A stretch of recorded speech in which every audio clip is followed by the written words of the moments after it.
जब अश्वत्थामा विचार करता है कि मैं 5 पांडवों का वध कर दूंगा, भगवान जाते हैं 5 पांडवों को कहीं और कर देते हैं। उनको ये रहस्य भी नहीं बताते हैं कि हम तुम्हें क्यों लेके जा रहे हैं कहीं और।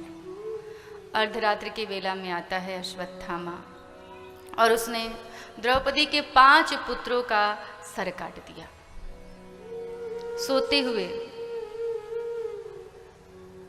बालकों को मार दिया। जब प्रातः काल की बेला हुई,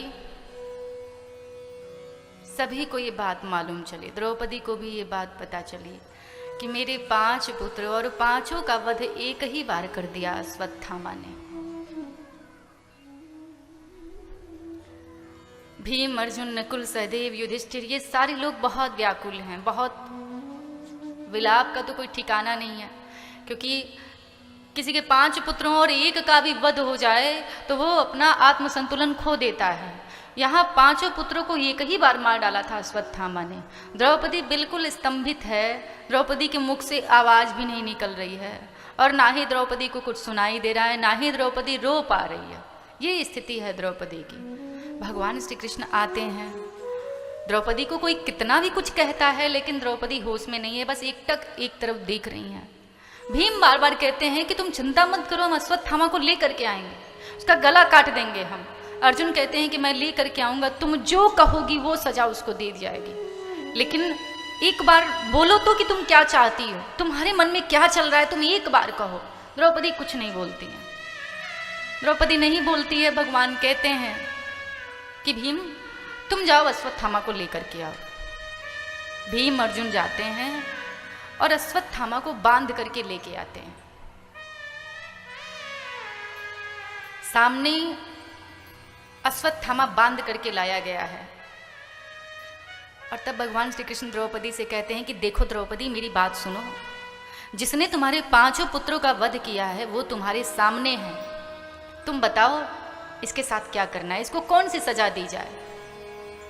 द्रौपदी कुछ जब होश आता है, द्रौपदी जब देखती है कि अश्वत्थामा को बांध करके ये लोग लाए हुए हैं, तब द्रौपदी अवाक हो जाती है। भगवान से कहने लगती है, प्रभु आप क्या कर रहे हैं, क्यों इन्हें बांध करके लाए हैं। भगवान कहते हैं, द्रौपदी अरे इसी ने तुम्हारे 5 पुत्रों को मारा है, इसे छोड़ना उचित नहीं है। तुम्हारे मन को शांति मिली इसलिए मैं तुमसे पूछना चाहता हूं क्या किया जाए इसका। प्रभु तर्क भी देते हैं कि देखो इसने कितने पाप किए हैं। जो भी लोग धर्म के रखवाले होते हैं, धर्म की मर्यादा को मानने वाले होते हैं, धर्म के मार्ग पर चलने वाले होते हैं, वो किस पर हाथ नहीं उठाते। तो मत्तम प्रमत्तम उन्मत्तम सुप्तम बालम स्त्रियम जडम प्रपन्नम वीरथम भीतम न रिपुम हन्ति धर्मवित्। कहा कि जो भी लोग धर्म के रखवाले होते हैं वो कभी भी असावधान, अर्थात आपके मारने से पहले जो सावधान नहीं है उस पर हाथ नहीं उठाते। दूसरा, मतवाले व्यक्ति पर कभी भी हाथ नहीं उठाना चाहिए, कभी भी उसको मारना नहीं चाहिए। यहाँ प्राण से मारने की बात हो रही, प्राण लेने की बात हो रही। मतवाला व्यक्ति कब हो जाता है, जब देसी पानी पी लेता है, सभी मतवाले हो जाते हैं। और संसार में कुछ लोग इस परिस्थिति का बहुत ज्यादा फायदा उठाते हैं, क्योंकि वो अगर होश में है तब तो मारना बड़ा मुश्किल होता है। तो ऐसे लोग क्या करते हैं, अगर कोई पी करके पड़ा हुआ है तो उसी समय में उसको मार दीजिए। स्पष्ट लिखा हुआ है मतवाले व्यक्ति को नहीं मारना चाहिए। तीसरा, पागल व्यक्ति को कभी भी नहीं मारना चाहिए। अगर कोई पागल है तो वो चाहे आपके साथ जो भी करे आप उसको क्षमा करिए, क्योंकि वो जो भी कर रहा है वो अपने बुद्धि के अभाव में कर रहा है, उसके पास बुद्धि नहीं है सोचने समझने की। यदि आपको वो गाली भी दे रहा है, पत्थर चला के भी मार रहा है, तो वो अपने बुद्धि के अभाव में कर रहा है, उसको मालूम ही नहीं है कि वो क्या कर रहा है, वो पागल है। लेकिन हमारे समाज में क्या होता है, समझदार लोग पागल को बता देते हैं तुमसे 10 गुना पागल तो हम हैं, वो एक मारेगा तो लोग 10 उठा करके मारने लगेंगे। भगवान कहते हैं कि पागल व्यक्ति पर हाथ नहीं उठाना चाहिए। और सुप्तम, सोए हुए व्यक्ति को नहीं मारना चाहिए। प्राण से मारने की बात हो रही है। झापड़ से मार सकते हैं, किसको मार सकते हैं? मान लीजिए घर में आपका बालक सोया हुआ है, अब 8 बजे स्कूल का टाइम हो रहा है और वो उठे ही ना, तो ऐसी परिस्थिति में माँ बाप को हाथ उठाना ही पड़ता है।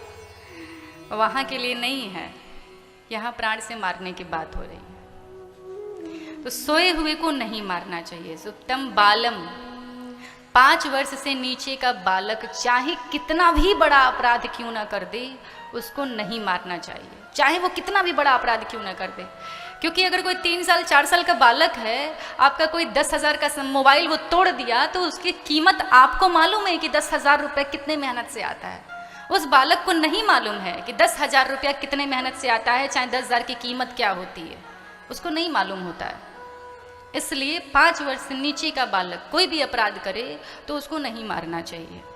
सुप्तम बालम, इसके बाद स्त्रियम, स्त्री को कभी भी नहीं मारना चाहिए। कभी भी ये अपराध नहीं करना चाहिए।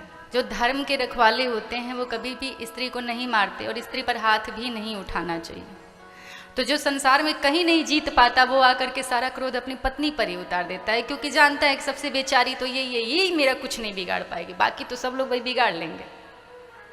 संसार में तो अपना क्रोध दिखा नहीं सकते, क्योंकि संसार में एक कोई बोलेगा तो सामने वाला 4 बोल देगा। तो घर में जाके कई लोग अपना क्रोध उतार लेते हैं। स्त्रियम और जड़म, मूर्ख व्यक्ति को भी नहीं मारना चाहिए। अब आप सोचेंगे कि अगर कोई मूर्खता करे तो मूर्खों की संगति ही मत करिए। क्रोध बढ़े नरमूढ़ की संगति। मनुष्य का क्रोध सबसे ज्यादा कब बढ़ता है? जब वो मूर्खों की संगति में बैठने लगता है।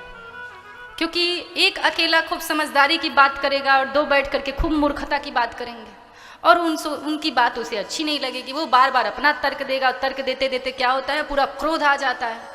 तो इससे अच्छा ये है कि मूर्खों की संगति करनी ही नहीं चाहिए। क्रोध बड़े नरमूढ़ की संगति। विवेक ज्ञान शून्य, जिसके पास ज्ञान नहीं है तो ऐसे व्यक्ति को नहीं मारना चाहिए। क्योंकि बुद्धि ये भी सबको नहीं मिलता है, ये सब भगवान का दिया हुआ है। ज्ञान, बुद्धि या गला, ये सब तो प्राकृतिक है। भगवान अगर आपको दिए हैं तो ही आपके पास रहेगा, नहीं दिए हैं तो नहीं रहेगा। अपने कर्मों के द्वारा ही होता है। आप सोचे कि आप ही के जैसी समझदारी की बात सामने वाला भी क्यों नहीं कर रहा है, तो फिर आपकी मूर्खता है। तो विवेक ज्ञान शून्य लोगों को नहीं मारना चाहिए।